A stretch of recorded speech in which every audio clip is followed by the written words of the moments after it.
everyone. If you're new to my channel, welcome. If you're returning, thanks for coming back. I'm gonna do something a little different in this video and kind of open up to you guys and do something other than just a travel video. And so this whole video is going to be me talking about some of my health history and kind of what all this entails.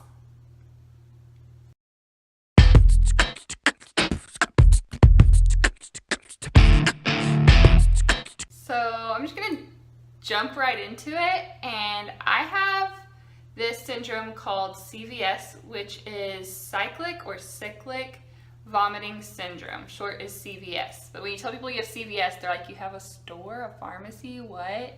So I will just say CVS in the video because one, people get creeped out by the word vomiting, and although we're gonna have to say it some because obviously it's a huge component of having that syndrome, I tried to avoid saying the word because I mean it's just gross. But what it is it's a very rare disorder, and the actual medical definition is a functional gastrointestinal, so GI disorder that causes sudden repeated attacks called episodes of severe nausea and vomiting.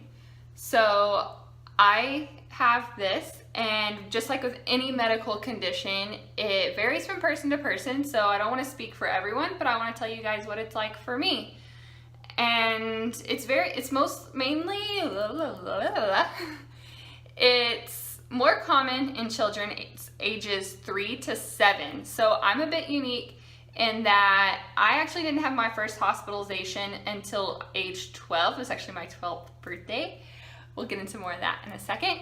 And it mainly does affect Caucasian people, and it's very frequently undiagnosed, and you'll see why later. It's because there's no test that can determine oh, we ran this blood work and it came back, you have it. It doesn't work there's no test today to test for it. So it's you think you have it, you have to rule a bunch of things out, you have to probably see a lot of doctors, and it's like I mentioned, it's very rare. It's actually on the National Organization of Rare Disorders, and only 3 out of every 100,000 people have been diagnosed with this, and it's frequently misdiagnosed or undiagnosed, so that number could be higher, but right now that's how frequent it is. And it is a mitochondrial disorder, so go back to your science classes, which I know for me has been a while, but the mitochondria controls the energy in your cells. So because it is mitochondrial, we do know with science today that the mitochondria is inherited from your mother. So it is a maternal gene, and so it does have generational ties. It can be passed down, so because I'm a female, I could pass it down to any children I may or may not have in the future. But for example, if my husband was to have it, he could not pass it down to children. Now I could pass it down to a male or a female, but my husband could not pass it down even if his mom passed it down to him. Yeah, we do know that can only be passed from an egg and not a sperm. So that is one of the characteristics of when you're trying to get diagnosed. They'll often look at your mom's side of the family and try to see if there's any of the common characteristics that tend to piggyback off this disorder on your mom's side of the family, which for me there is. A little bit just my story. So I'm filming this in mid-September of 2018. So I am 27 years old. So as I mentioned earlier, I was diagnosed I wasn't diagnosed at 12, but I had my first hospitalization at 12. So for us, or for my family, that's when we kind of characterized the first time when I had it. That's when we realized when I get the run-of-the-mill sickness, it's not run-of-the-mill. And I was about 14 when I was diagnosed. I don't actually remember the exact age. It kind of all runs together. But I was not what I consider in a controlled state until age 23. I was in the hospital 2 to 3 times a year. Anywhere from an ER visit to, I think my longest one was 9 or 10 days of staying in the hospital. So it took us 2 or 3 years. I was 14 or 15. I know I wasn't younger than 14. We didn't figure it out within the first year. But I was one of those ages, around that age, it was junior high-ish or early high school, when we figured it out, hey, this is what is going on. And my experience, it's divided into several phases. So the first phase is where you're just really anxious and you're just kind of like, oh, I think I'm getting sick. Oh, like, I don't know what to do. I start to panic because I know when I get sick, it's not going to just be run of the mill. That basically you can't just throw up once. You're going to continuously keep throwing up, keep vomiting.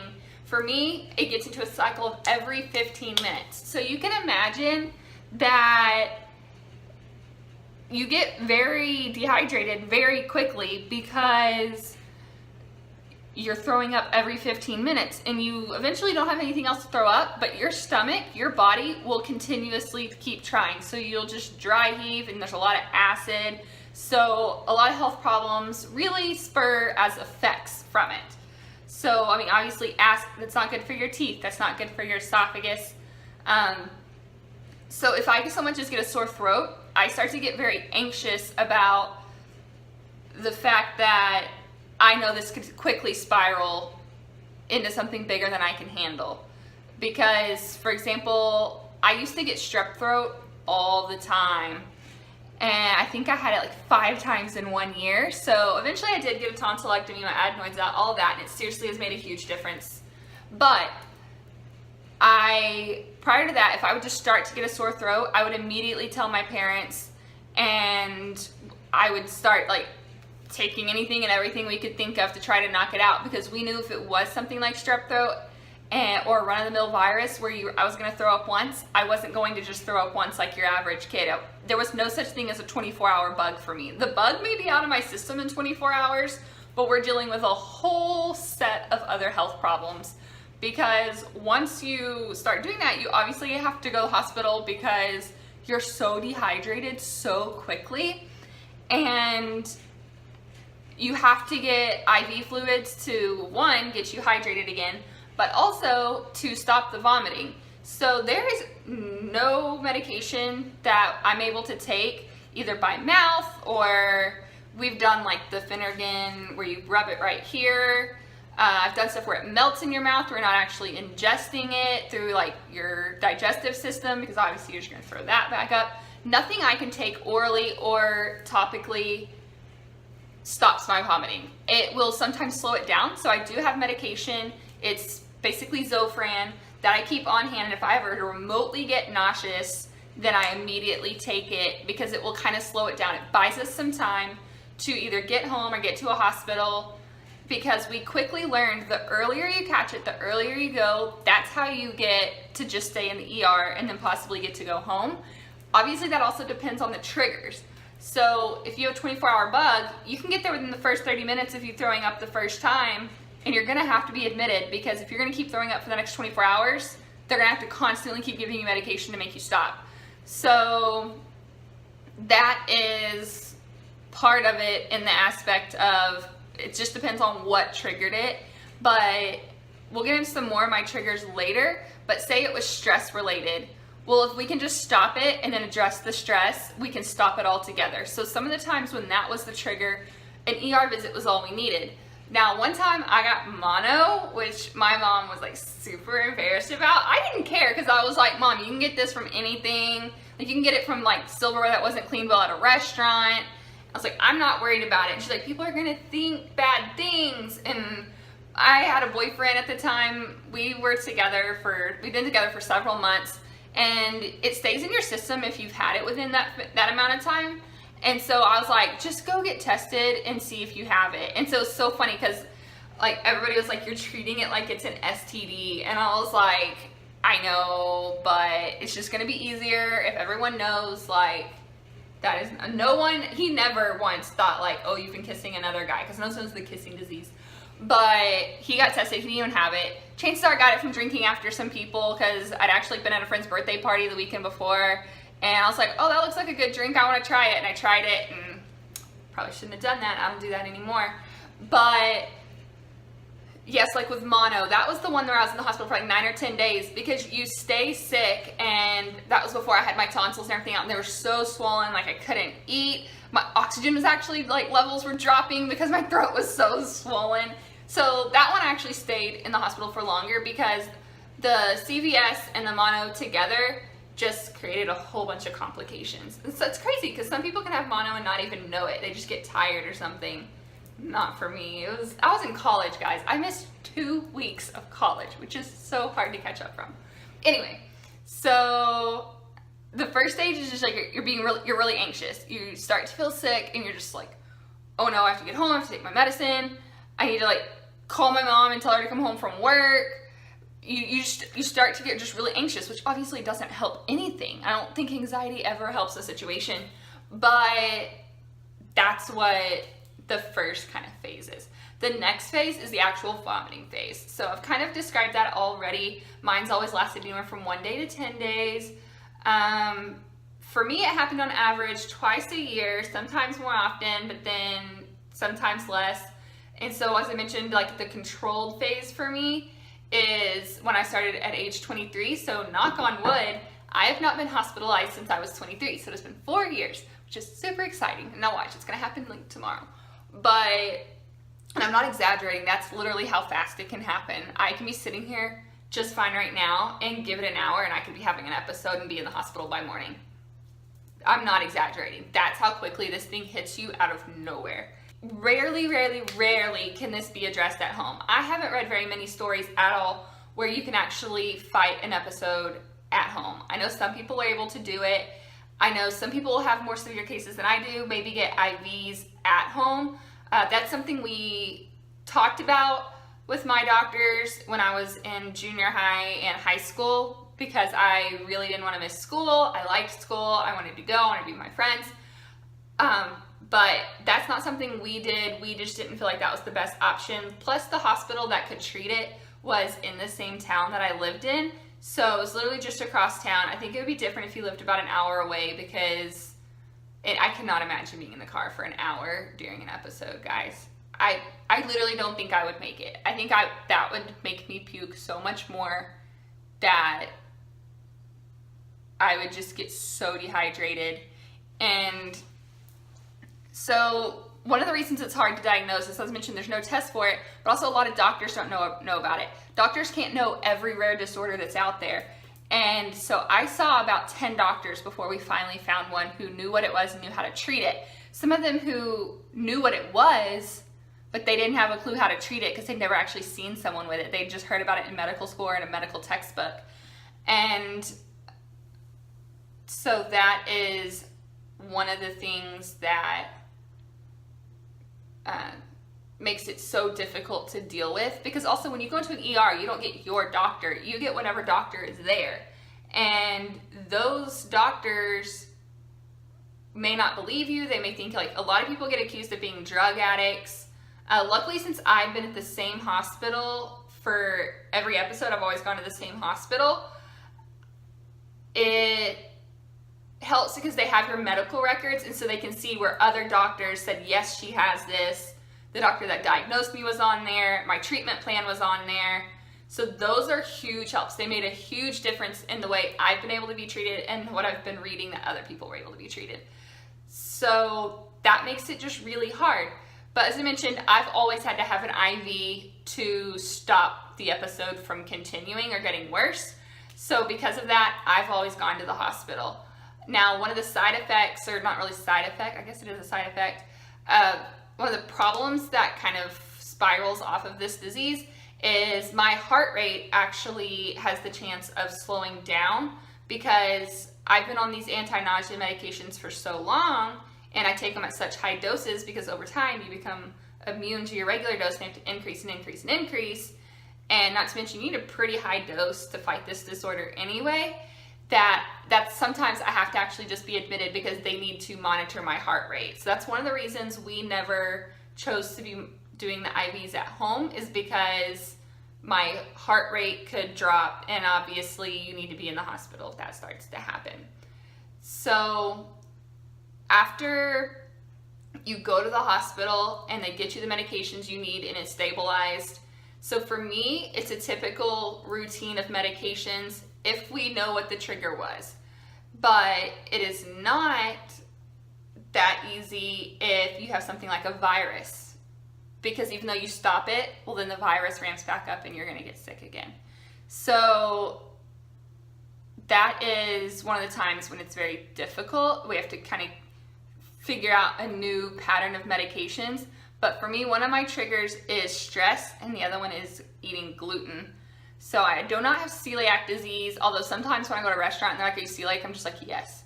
Because I don't need to explain all of this to them. And guys, it's already been a 16-minute video and no waiter has time for that. So I sometimes just answer yes, because it's the same sensitivity. It's just that the damage isn't done to my intestines, the damage is done to my esophagus from all of the puking. So after you kind of get it all calmed down, the next kind of phase in an episode is the recovery phase. So in this phase, you're very much going to be drinking like a lot of liquids. I would always be on a liquid diet and then eventually a soft diet. So a soft diet's like mashed potatoes, things like that, but it's still no dairy, which was very hard for me because I wanted butter on my mashed potatoes, or even butter in your broth or oil or something, because it's just not very tasty whenever you can't have really good broth to begin with, because you can't have like chicken noodle soup broth because you can't have noodles. So a lot of times it ended up being vegetable broth, which I do not like. But anyway, a lot of sports drinks. When I was younger, my mom would give me Pedialyte, so she would sometimes mix it in like Kool-Aid. You don't want to drink straight water. That's hard on your system whenever you're trying to recover from something like this. So it's a lot of Gatorade, Powerade. I know those are high in like carbs and salt and all of that stuff, but at this point you're so dehydrated, anything in your system helps. So you just really got to take it easy. You get really, really weak. So for example, one time I finally got enough energy. I went and took a shower, and I like to flip my head over and blow dry my hair.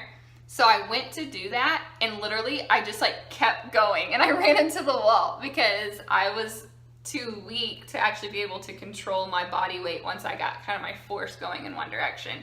So that kind of explains how quickly you get so weak, because literally you go from like this, where I'm like a completely normal person, to being so weak you can't even dry your own hair. And then you get really scared to do things. So even though you're in the recovery phase, you're doing better, you're kind of scared to eat because you're like, I don't want to start this process all over again. I would have to prove that I could eat some form of solid food before I could leave the hospital. So that sometimes took 2 or 3 days within itself just to get through the liquid, through the soft food phase, and actually able to eat solid foods. Yeah, so that's kind of the cycle that you go through, is like this kind of anxious phase and the actual vomiting phase and then the recovery phase. So you really kind of live in the recovery phase if you're having episodes a lot. I would say I more so have lived most in like the anxious phase, because even between episodes, you're just really nervous. The positive side is it really teaches you to plan ahead and not procrastinate, because you never know when you're going to get sick. So for school, I would always do my homework. If they gave us all week, I would want to do it like Monday, because I never knew if by the end of the week I was going to be sick and I didn't want to miss the assignment or it be late or something like that. So I would always do things as early as possible, especially for group work, because I could randomly get sick the night before it's due, and I can't do any type of work or schoolwork when I'm sick, because the medications are so strong. They don't necessarily make me sleep anymore because I've built such a tolerance, but sometimes they do, but still I'm not fully aware. It takes me a long time to react to something. One time I hallucinated, guys. It was scary. My mom was like, okay, we're done treating this at home, get in the car. So yeah, I know it sounds made up. Like, I'm not naive to the fact that saying, oh, I have cyclic vomiting syndrome sounds really made up. And it honestly, a lot of times have been accused of covering up an eating disorder. I do not have an eating disorder, but I know people and love people that do. So I take it very seriously with trying to explain to people the difference of this is not like a body issue. This is an intestinal issue, a gastrointestinal issue. So literally the first time we got the diagnosis, the doctor walked in and said, I figured out what it is. She has cyclic vomiting syndrome. And my mom goes, did you just make that up? She goes, it literally sounds like you just took her symptom of vomiting over and over and over and said it's a cycle, cyclic vomiting syndrome. And he was like, no, let me go get my medical textbook. I can show you. I mean, he was a little offended by it, which I could understand why. But from my mom's perspective, I 100% understand why it sounds made up, because it does. Especially when you've been seeing 10, 20 doctors for this, and all of a sudden they come up with something that sounds so self-explanatory that you're like, how did nobody know this? But even after the doctor diagnosed us, he was the only doctor we met for a long time that knew what it was. And I was actually in the hospital in college before we ever went to the hospital and actually met a medical professional. It was actually a nurse who knew what it was.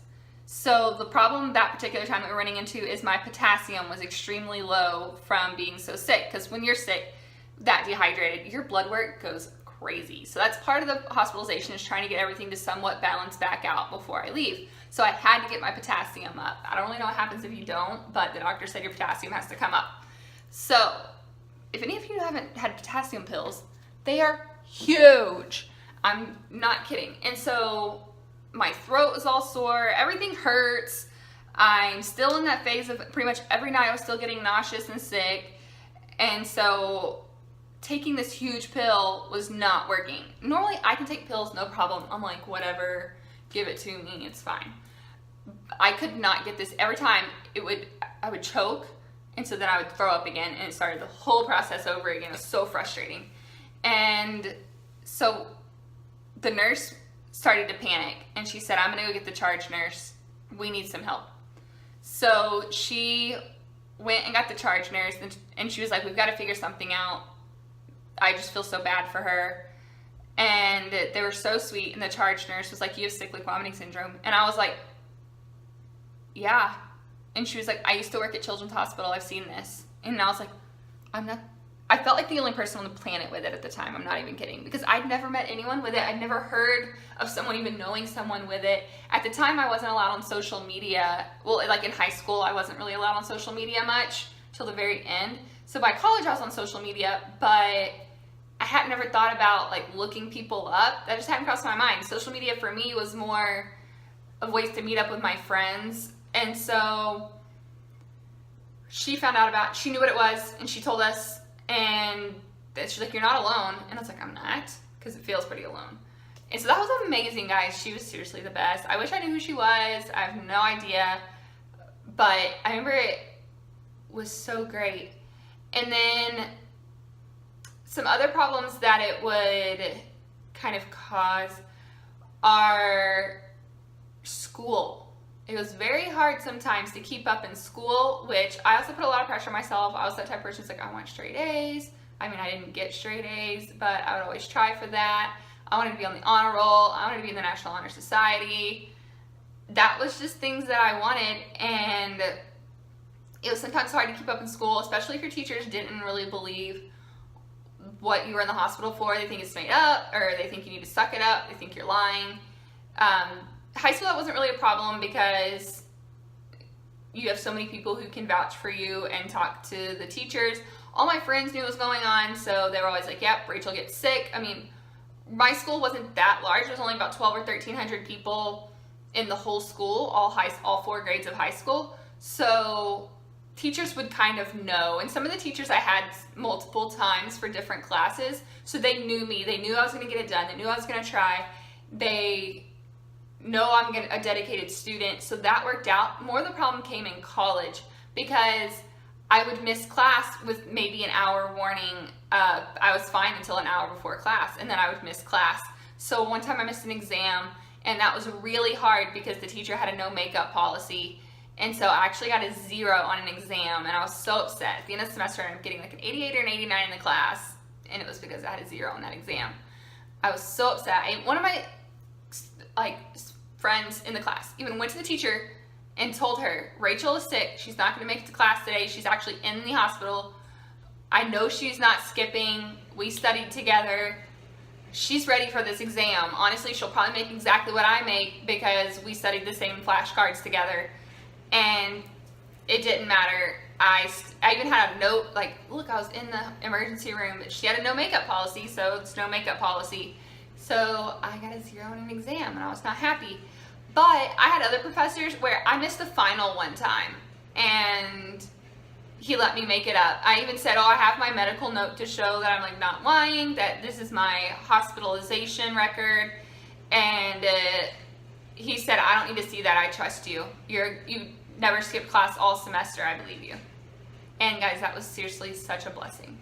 So that was some problems kind of in school. So I was obviously worried about starting my career because I graduated college at 22 and I was looking for my career job. Like I mentioned, I wasn't really in a controlled state until 23.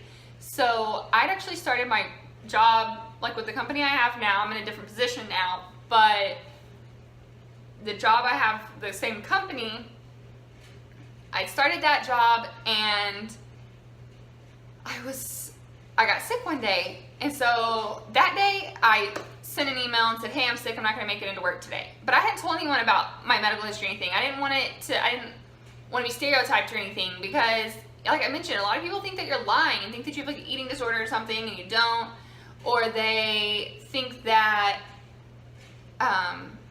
they need to treat you differently. I didn't want to be treated differently. A lot of people thought I was like on drugs. I was told I looked like a crackhead. I had very stringy hair. I mean, I wasn't getting a lot of vitamins and stuff that I needed. I was super, super skinny, like gross.